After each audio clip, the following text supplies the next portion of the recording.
We have 3 more storytellers for our second half of the evening. And this storyteller, as a new immigrant to America, his first impression of his new home was pizza, was food and sex. But was he wrong? Is this all America is about? Please welcome Neil Gehani with Pizza, Thanksgiving, and Hookers. Or it could be hookers, Thanksgiving, and pizza.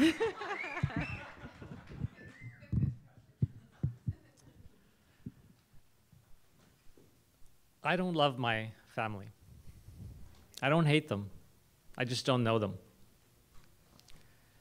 My family had moved to Bahrain, a little island in the Persian Gulf.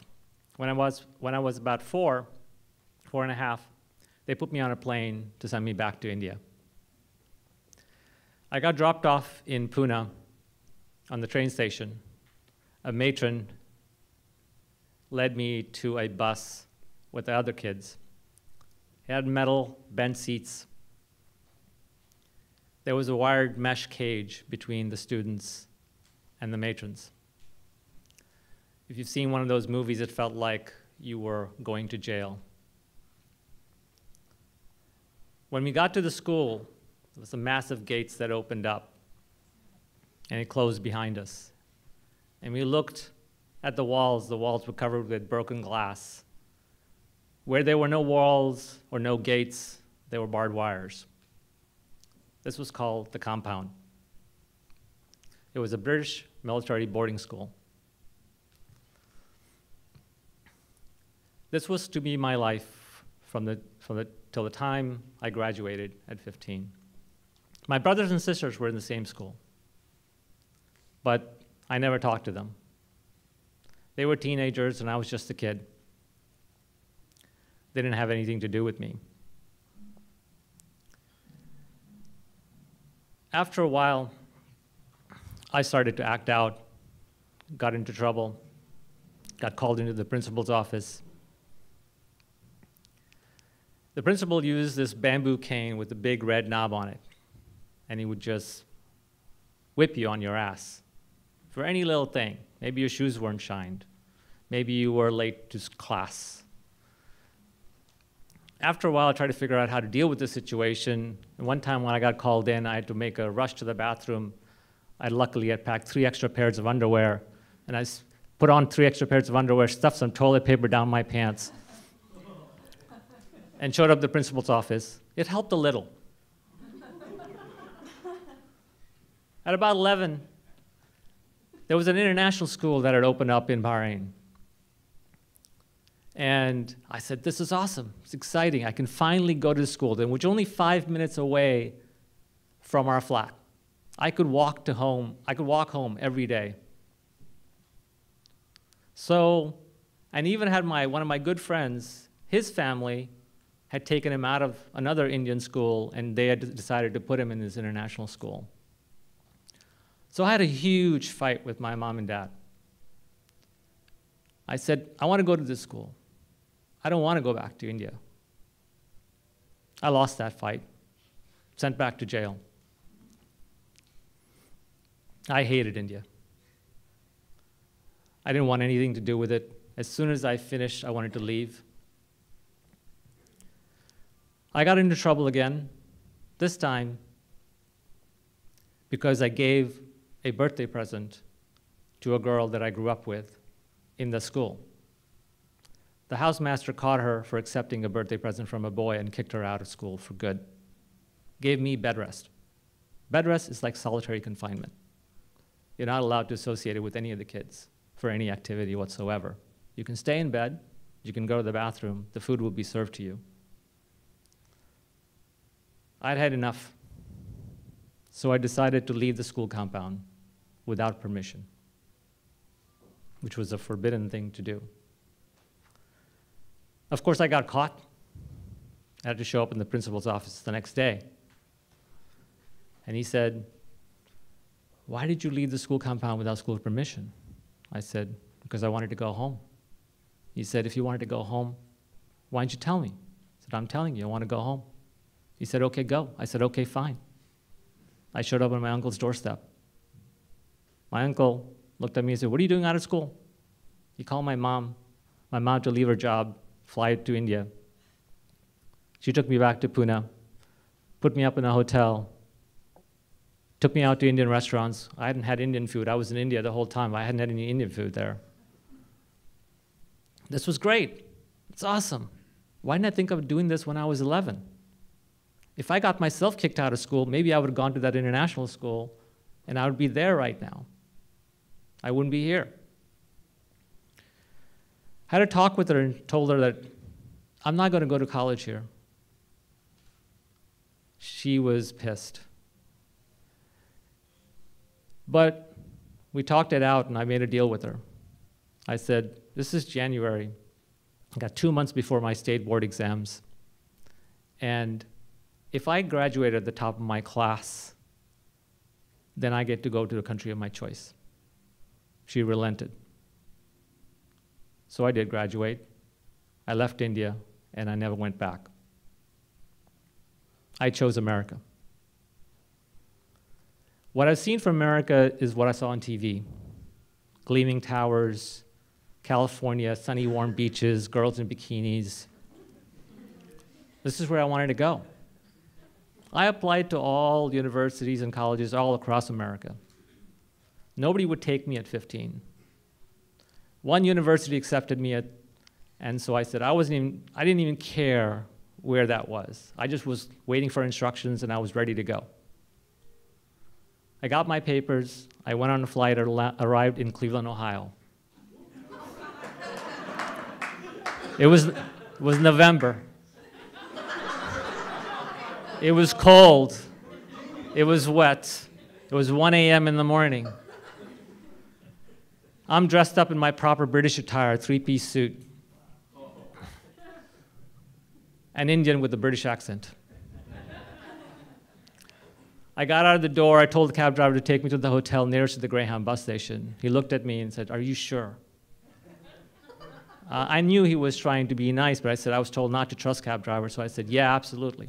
So he takes me, he drops me off at the hotel nearest to the Greyhound bus station. I walk in, this nice old couple at the desk. I'm checking in. I look down the hallway. It's wall-to-wall red carpeting, pink lighting, and these beautiful girls in short skirts with high heels. They're just looking at me and smiling, and I'm smiling back. I'm just a little kid. What do I know? I asked the guy at the desk, "Who are these people?" He looks at me and goes, "Son, they're hookers." I said, "What's a hooker?" So he proceeds to tell me about it. In the meantime, I'm doing the Hindi and the British English translation in my head. I knew what they were.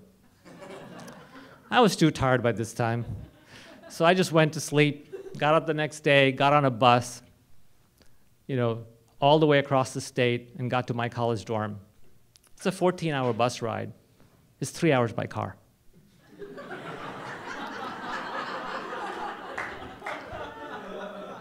I get to the college. It's a university town in Ada, Ohio. End up in the parking lot of my dorm. Nobody here. It's Friday. Where is everybody? So I walk into the dorm. I call out to the house resident. He comes up and says, "Well, what are you doing here?" I said, "Well, the paper says I'm supposed to show up today." He goes, "Well, everybody's gone home for the holidays. You can come back on Sunday." I said, "What do you mean they've gone home?" He said, "Well, it's Thanksgiving." I said, "What the hell is Thanksgiving?" He tells me about the pilgrims and the turkeys and all of that. I'm going, "Okay, what do I do now?" He said, "Well, there's a hotel at the edge of town. I can drop you off there and then you can come back on Sunday." Cool, so he drops me off. I'm really hungry by now. I'm starving. I haven't eaten anything for the last 14 hours. So I hike back into town. It's about a mile in town. I come across these railroad tracks, and I look up at the sign. I see Pepsi. I say, "Oh my God, something familiar." I know what Pepsi is. And then there's this picture of this round thing and little round things on it, a little triangle cut out of it. And so I walk into the restaurant and ask the lady, "Can I get a Pepsi and whatever that thing is on that sign?" She said, "You mean a pizza?" "Sure." So she gives me pizza and a 2-liter bottle of Pepsi. I've never seen a 2-liter bottle of Pepsi. I'm used to these small 10-ounce bottles. But I wasn't going to ask any questions. I walked back to the hotel, still in my 3-piece suit, with pizza in one hand and a 2-liter bottle of Pepsi in the other. And my God, this was the best thing ever. I savored that pizza for 2 straight days. It's my favorite food. It's my comfort food.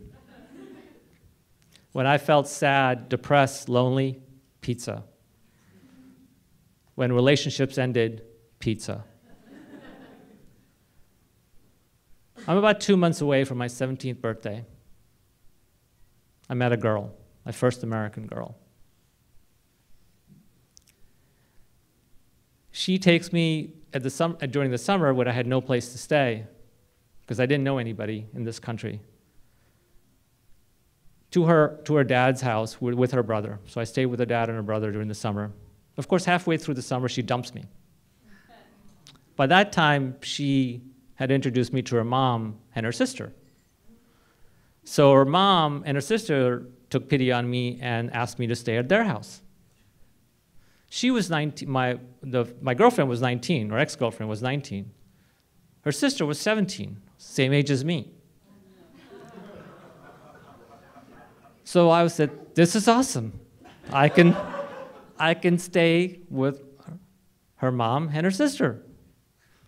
After the summer of fun, I had to go back to university and no more family. In my junior year, I met another girl. And there were 8 in the family, a huge Catholic family. I said, this is great, instant family. They were very strong religious Catholic, and I wasn't. I was a Hindu. But I went to Mass, Sunday Mass with them every Sunday while I was dating her, just because I wanted to be with someone. We ate lots of pizzas. I always had a place to go for Thanksgiving and even Christmas. This was awesome. The best thing ever. The best family I knew. Then after graduation, when we broke up, I was heartbroken. It wasn't because of my girlfriend that I broke up with. It's because I had lost the family again.